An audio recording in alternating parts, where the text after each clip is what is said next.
I just went, little bit of muzzle, Rookie shit.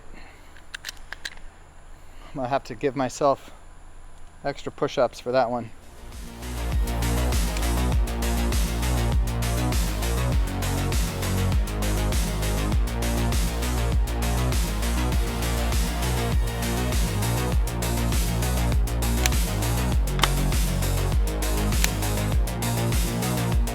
It's so little. It's like this big on a stick. It's a Glock 43 on a stick.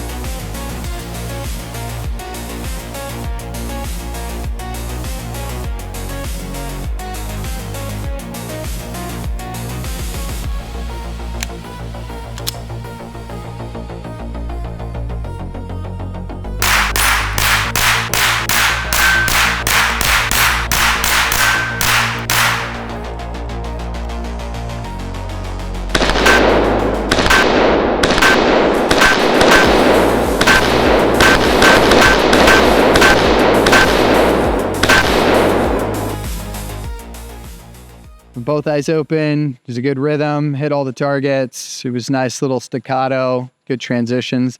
A lot of times when you're moving from one target to the next, you slow down, and I maintained a good rhythm. It's something that I'm trying to work on and improve, and that felt good. It's nice. Shot it cold too, no warm up. So that's how it should be. It's flippy, you know, it's flippy. I don't know how else to describe it. I like it. I can shoot it, but man, I like the 43X so much better. It is just the sweet spot. The 43, it needs a little more meat for me. Phrasing.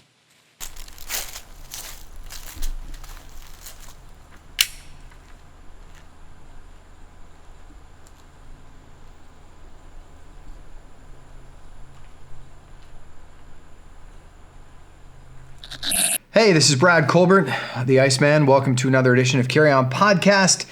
Today we're going to be discussing some of the Glock family of weapons. Now, I have to be the first one to admit that I was not a Glock fan for a very long time. It probably wasn't until sometime around 2016 that I embraced the utilitarian nature of the Glock family of weapons, and I am a true convert. Here to say I think they're probably the most user-friendly, battle-hardened weapon on the planet for handguns. There's some handguns that I enjoy shooting, but I don't think anything serves as a duty weapon to compare to the Glock. Gaston Glock's design and system, it's fantastic. I remember all the hype that first came out when these hit the streets because they were plastic slides and everybody thought they were going to get through airport metal detectors, which of course is the most ridiculous thing in the world because all of the slide, barrel, spring, striker, and other components are definitely going to set off a magnetometer, and even what is left over inside the frame will also 99.9% of the time set it off as well. Regardless, I don't think we've had any Glocks smuggled through any airports, any of the airports that I know of anyways. All right, so be that as it may. I have a few here in front of me.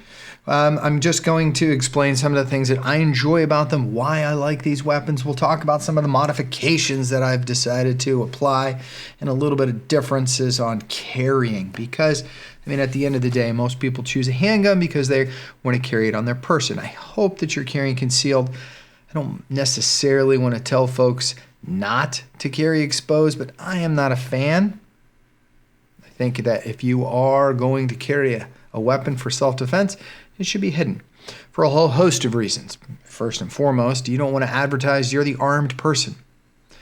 If an adversary looks out into the room, the first person that they're going to target is the one that's brandishing a firearm. So you kind of want to keep that stuff on the down low. The other reason is it makes people nervous. And I am not one of these people that rubs the Second Amendment in people's face, just like I don't want people's religion rubbed in mine. So if you are pro-second and want to carry a gun, great. Just be smart. Keep it on the low profile. Hopefully you don't have to use it. But if you do, we'll talk about some of the rounds that I have come to appreciate, some of the things that I like. So we'll start from the beginning. And the larger end, yeah, there's a couple still larger, but your basic large frame 9mm, it's going to probably be the 17. It's the one that most people are familiar with. I have done some modifications to my 17 right off the bat. This little guy right here, slide clip. I don't, when I carry with a holster. I just don't. I am not a large individual. It's kind of difficult for me to conceal a weapon and not print. So I tend to like the minimalist approach wherever possible. So I've attached to guns that I carry, and no, I don't carry this. I just attached it for demonstration purposes. This small little slide clip.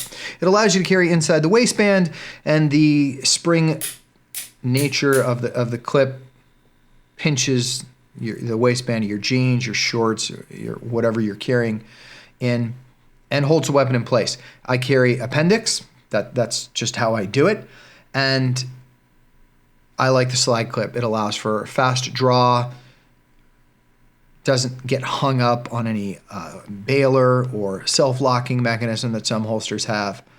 And it's the fastest draw for me. Plus, if you're sitting in a car, ambidextrous is fairly easy to draw from compared to the hip or, God, cross draw. I don't know why anybody would do cross draw, but it's up to you, I suppose. So I have a slide clip. The other thing, at least with this specific Glock, is, of course, the light. I tend to keep this one at home, and a light, it's the way to go. If you're going to carry, you may not be able to have a light, but it's a nice feature to have if you can have one. I tried out this compensator from Tyrant CNC. I love their stuff, by the way. No, I am not endorsed. I'm just telling you, Tyrant CNC makes a line of modifications for the Glock family of weapons that I happen to really respect. Being a machinist in my own right, amateur though I may be, I really like the fit and finish of their stuff, and I know what it takes to CNC products out of steel and aluminum, and it's not a simple task, and they do it well. So the compensator is on a threaded modified barrel. I've done some lightning cuts, really just for aesthetics purposes, trying out a new program on my CNC mill, and this was a donor gun. So I'm running a ZevTech barrel, threaded, compensated. I have some aftermarket fiber optic sights. I also added ambidextrous, as you were. Not ambidextrous, but an extended slide release and extended magazine release. And I'm also running a Tyrant CNC magazine plate. So I like the full-sized Glock for target practice, range use, competition. It presents a really nice sight picture, and it has full-sized frame, carries full-size capacity magazine without extended, and I get about 18 rounds, 17 in the magazine, so 1 in the chamber for 18. It's great for target practice. In this case, there may be instances that I run this out of a gun belt, and I'll take the slide clip off. It's really easy to do; it just comes right off with a couple of screws. And if I'm doing time drills on the buzzer, this is a great thing to use. A little too big to carry. So if I was doing some type of, I don't know why I would, but if you're doing uniformed protection where you're going to have a gun belt and this in a holster, yeah, it probably works out. So at the larger end, we have our Glock 17. That's that. Way down at the other end, sticking to the 9mm caliber, we have the Glock 43. I like the Glock 43. It's blippy, short barrel, short frame, it's small. And you kind of have to practice with this guy because it flips. There's not a lot here, but that works in your favor oftentimes, especially if you're going to carry concealed in a pair of shorts. I can carry this appendix carry in anything, and it doesn't print, it doesn't show, it's just there. yeah, you're a little limited on ammo. 6-round magazine. I've got an extended one, so I get a little bit more, but not much. One in the chamber. You're not going to have a protracted firefight, and that's okay. You can always carry an extra magazine, but I don't think you're going to be getting into much trouble with this. But it'll definitely get you out of some trouble. I'm running a slide clip on this because this is one of two that's pretty much my daily carry. The only thing that I have added to this is an aftermarket trigger, extended magazine release, extended slide release, and of course the extended mag. And yes, it's red. I like a little flair with my gun sometimes. There's nothing wrong with that, right? I don't have the requisite 14 pieces. I'm under the quota. I get it. But, you know, a little personalization never hurt anyone. Because this is one of my everyday carries, there's nothing else that I need. Some people run optics on their carry guns. That's great. I don't. I have optics on some of my guns, but not this particular one. So this is the Glock 43. It is a slim, single stack, 9mm. It's great, but I strongly urge, if you're going to carry this, to practice with it, because it takes a little work. Now, in between, we have a couple of choices. We have the Glock 19X, and so the 19X is a hybrid, larger frame, 19 barrel. It kind of crosses two different weapons to bridge the gap between your full-sized 17 and your Glock 19. It hits the sweet spot. Easier to carry. This particular model, this 19X, was made for military use. It has the pistol lanyard on the bottom for retention. It has a flared grip with interchangeable back straps, ambidextrous safety, ambidextrous slide release. It has, of course, the competition barrel. Now this is a Gen 4-ish, so it doesn't have the front grip serrations, but everything else is about as modern as you can get. A nice little extended magazine plate gives your fingers a little bit more purchase. This is very easy to carry. Gives you all of the grip that the larger frame does, has a larger capacity. This one has 17 rounds with one in the chamber. I mean, that's a lot. That's a lot of firepower in something that is fairly concealable. Again, I appendix carry. That's just the way I run business, which a lot of people are nervous about. If you carry this in condition 1, meaning round in the chamber, there's no manual safety. And if you're going to shove it down the front of your pants, yeah, that makes some men nervous, having a barrel pointed at your junk. But I put a lot of faith in the Glock trigger. It is an integral safety in the trigger, where if that center spine is not depressed, well, that trigger is just not going to get pulled. I have run it this way for years, and I'm still here. So either I'm really small down there or nothing's snagging the trigger. I'll let you be the decider about that. We also have this little guy right here. So between the 19 and the 43, there's this little hybrid, the 43X, which again combines some of the features of each into one. So we have 10 round capacity standard. I can get an aftermarket magazine that'll bump this up. I want to say to 16, still in the same frame without extending, which is nice.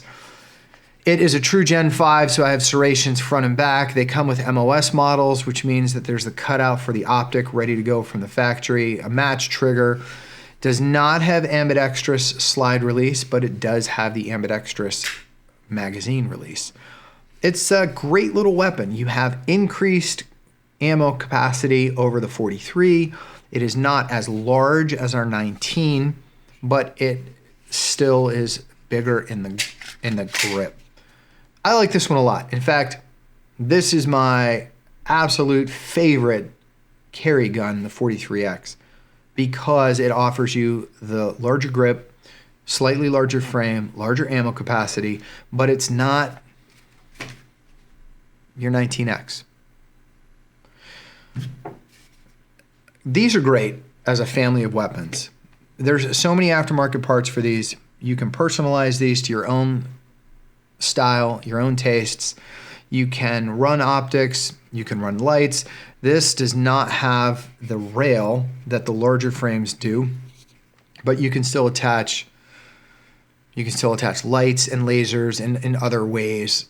There's tons of slide modifications that you can make, do, whatever the case may be. So you can definitely make it your own. It does have the pin in the back.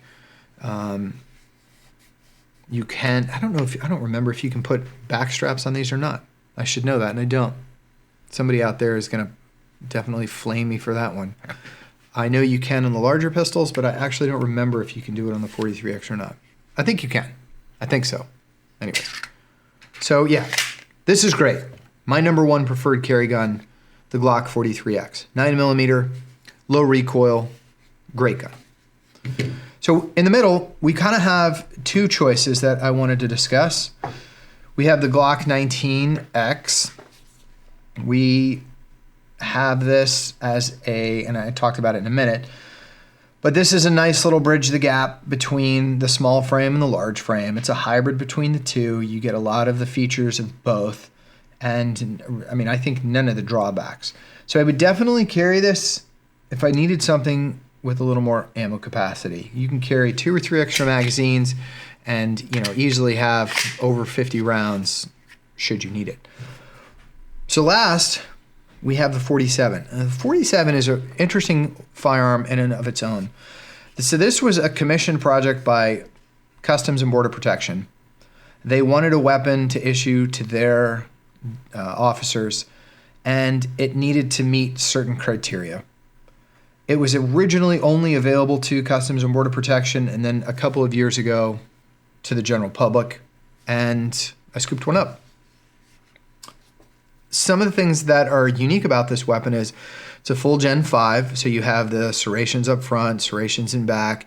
You have, I call it, the beveled or scalloped slide at the front. But if you look, the dust shield of the receiver does not extend all the way. I'll show you. So you can see the dust cover of the receiver on the Glock 19X is all the way flush to the slide. But on our 47, it's not. And the reason is because it's basically a Glock 45 frame with a Glock 17 slide, allowing you, with a shorter dust cover, to change slides.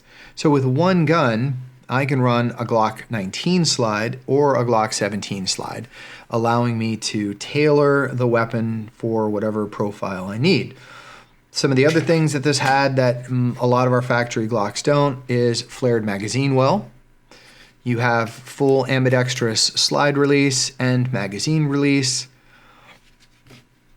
Weapons like this were designed for uniformed Customs and Border Protection and then, again, sold to the public. And I think it's a great buy.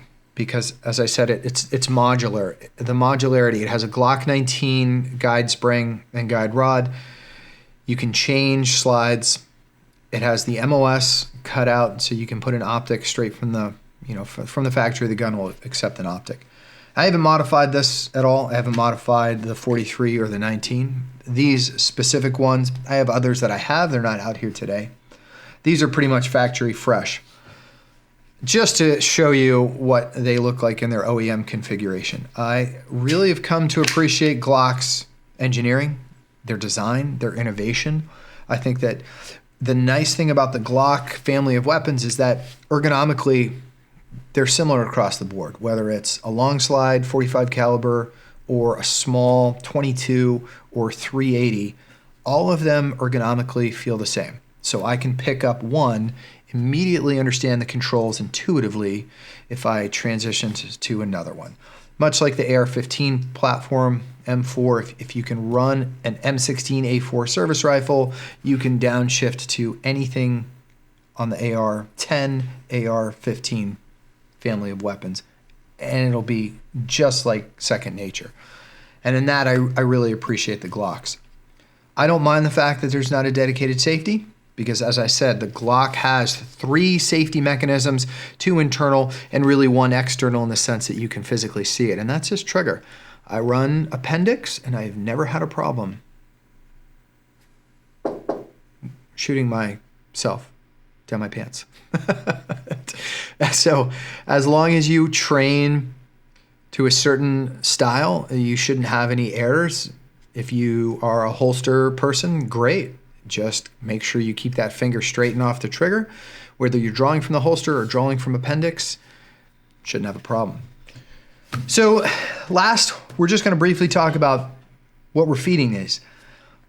So one of the things that I learned a long time ago when I took my concealed weapons class, and another time in another space, was the shooting is survivable. Most of us that practice weapons enough to be competent with them are not going to have a problem in a firefight brandishing the weapon, putting rounds on target, and ending the argument. But what I was told is what you are not going to be prepared for is what comes next. You're going to get litigated. You're going to get arrested. You're going to have to go to trial. More often than not, you're going to face a civil suit from the individual that you shot, should they live, or their family if they don't. And that is what's going to drain your resources and put you amongst a jury of your peers. And when that day comes, inevitably there's going to be discussions about your frame of mind and the circumstances under which the shooting took place. But there's also going to be some discussions about things you may not have thought about, like the type of weapon that you were using and the type of ammo that you were feeding it. There are a lot of specialty ammos out there, more than I have the time to discuss, and this is not a conversation on ballistics. But rounds like these SPEER gold dots, or these Winchester hollow points are popular. They're popular with a lot of different organizations, government and private, and they're popular for a reason. They are designed not to overpenetrate. They're designed to make a maximum wound cavity upon impact, and they're designed to stop a fight. And that's great. But when you load your gun with ammo like this, and a jury of your peers decides to hear evidence from the prosecution as to why this person gunned down another, your ammo choices are going to come up. Why did you need these lethal rounds? Why did you put ammo in your gun that was designed to do nothing more than kill? Not wound, not give the other person pause, but to absolutely kill them. Now, I know why. The same reason that law enforcement empties the magazine when they have to draw their weapon, because the training says you burn them to the ground. You want to stop the fight. They're not trained to wound. There's no warning shots. You shoot and apply lethal force. If you draw your gun, the assumption is lethal force is the next thing that happens. So you're going to use the ammo commensurate with the act. But that's not the way the layman sees it. And that's not the way you're going to be painted. The military doesn't use ammo like that. The military uses just good old full metal jacket ball. And it's something to consider. I am not telling you what to do because A, I'm not a lawyer, and B, it's just not my place. You can load your ammo any way you want, but if you do go to trial, you're going to be a lot less judged if you are using run-of-the-mill 9mm ball, 40 ball, 10mm, 45, whatever the case may be. Again, individual results may vary, and it is, as always, shooter's preference. And I am a complete hypocrite in some respects because some of the weapons that I carry are loaded with these really nasty bitches right here, which I fucking love, even though they're $35, $40 a box of 20. These serrations in the front peel away like little flower petals, and they penetrate, creating a very nice wound cavity and immediately end the fight. But I also have close to $1 million balloon insurance policy against accidental shootings or intentional shootings, and I'm willing to roll the dice on that, but not everybody is, right? I'm happy to spend 6, 9, 12, 18 months in court litigating should the need arise. That's what I pay my insurance for. But it's something that should be considered, and something that I was willing to discuss with you. Personal preference, as always. So, just to sort of bookend our conversation, huge fan of the Glock 19s. Wasn't always, am now, and I understand why. There's a lot to choose from. Calibers as low as 22, all the way up to 45, and everything in between. But the nice thing about them is they all run the same. And they are the iPhone of the gun world. Everybody makes an accessory for them. Everybody has a modification. You can pretty much make it your own. And I think it's a great product for that reason. So, like and subscribe. By all means, argue with me in the comments section. I would love to hear your thoughts. And until next time, I am Brad Colbert, the Iceman. Stay frosty. Improvise, adapt, and overcome.